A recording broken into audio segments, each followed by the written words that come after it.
Pernah nggak sih ngerasa otak kita kayaknya jadi sedikit lebih males belakangan ini? Nah, mungkin ini jawabannya.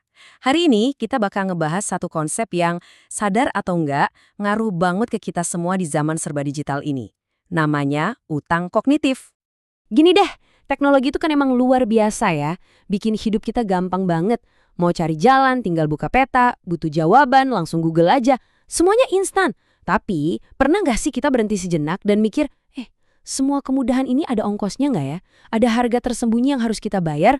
Nah, ini dia nih, pertanyaan besar yang mau kita kupas tuntas. Jadi apa sih sebenarnya utang kognitif itu? Gampangnya gini, bayangin aja ini kayak kita ngambil pinjaman di bank. Tapi buat otak kita. Kita dapat enaknya sekarang, kemudahan, kecepatan, efisiensi. Tapi cicilannya? Nah, itu yang nggak kelihatan. Cicilannya kita bayar dengan kemampuan berpikir kita yang pelan-pelan menurun. Oke, sekarang kita bedah lebih dalam lagi soal pinjaman yang ditawarin sama teknologi ini. Gimana sih sebenarnya kesepakatannya? Nah, ini dia intinya. Ini kayak barter. Di satu sisi, kita dikasih hadiah yang kelihatannya enak banget. Akses instan, semuanya serba efisien, pokoknya gampang. Tapi, di sisi lain, ada pembayarannya. Dan pembayarannya itu adalah melemahnya memori kita, kemampuan kita buat fokus, dan yang paling penting, cara kita berpikir kritis. Semuanya pelan-pelan terkikis. Dan ini tuh terjadi setiap hari, di mana-mana. Coba deh ingat-ingat, kapan terakhir kali kita benar-benar ngapalin jalan tanpa lihat GPS? Atau ngitung kembalian di kepala tanpa buka kalkulator di HP? Bahkan sekarang kita minta AI buat ngerangkum artikel. Setiap kali kita melakukan itu, sebenarnya kita lagi nyicil utang kognitif kita sedikit demi sedikit. Nah, yang perlu kita tahu, pinjaman-pinjaman ini tuh bukan terjadi gitu aja, bukan kebetulan. Ada sistem yang sengaja didesain buat nawarin ini ke kita. Yuk kita kenalan sama para pemberi pinjamannya. Yang pertama, namanya desain tanpa hambatan, atau kerennya frictionless design. Maksudnya apa? Jadi, para desainer aplikasi dan platform ini sengaja ngilangin semua hambatan atau jeda yang seharusnya bikin kita mikir. Tujuannya, biar pengalaman kita mulus banget, otomatis, sampai-sampai kita nggak perlu mikir sama sekali. Tinggal klik, geser, selesai. Yang kedua nih, biang keladinya, ekonomi perhatian. Ini adalah model bisnis di mana perhatian kita adalah mata uangnya.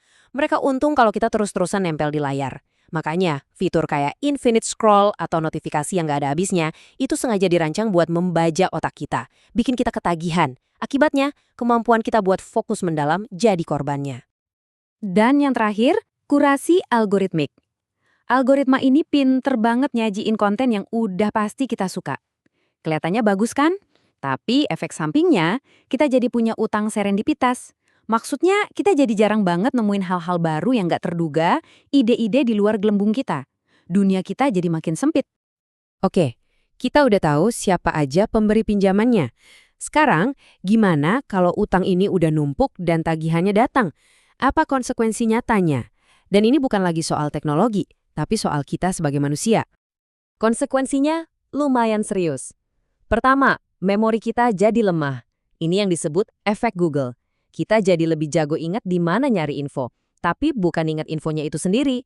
Kedua, kemampuan kita buat kerja mendalam, deep work, itu terkikis.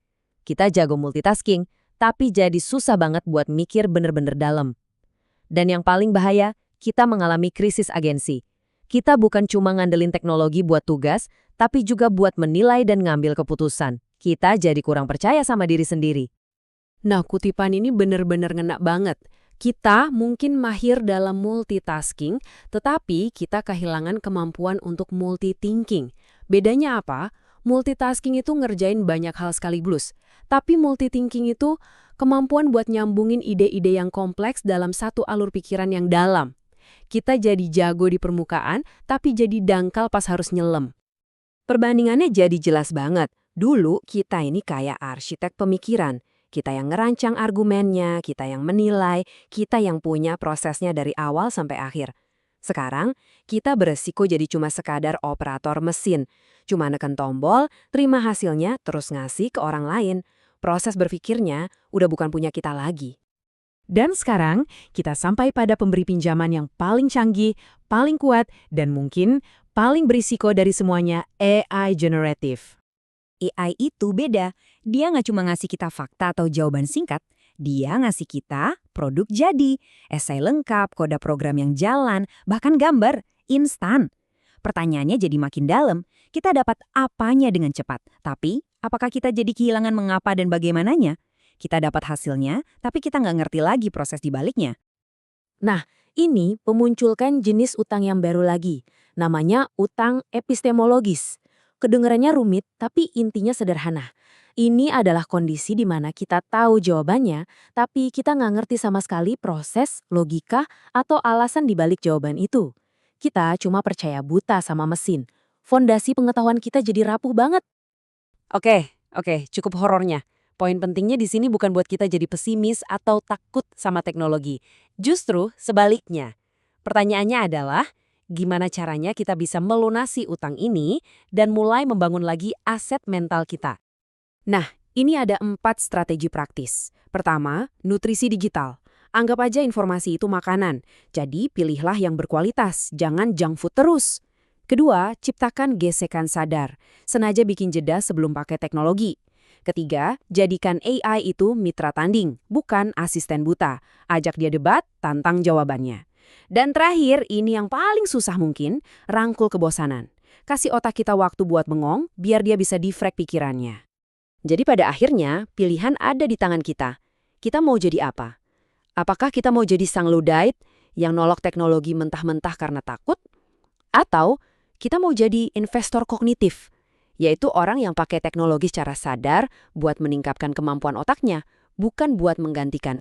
Dan semua ini membawa kita ke satu pertanyaan penutup yang harus kita jawab masing-masing. Di dunia yang sekarang ini, di mana pikiran kita bisa dengan sangat mudah disewakan ke teknologi, pikiran Anda itu mau dijadikan aset terbesar Anda atau malah jadi liabilitas terbesar Anda? Pilihan sepenuhnya ada di tangan kita masing-masing.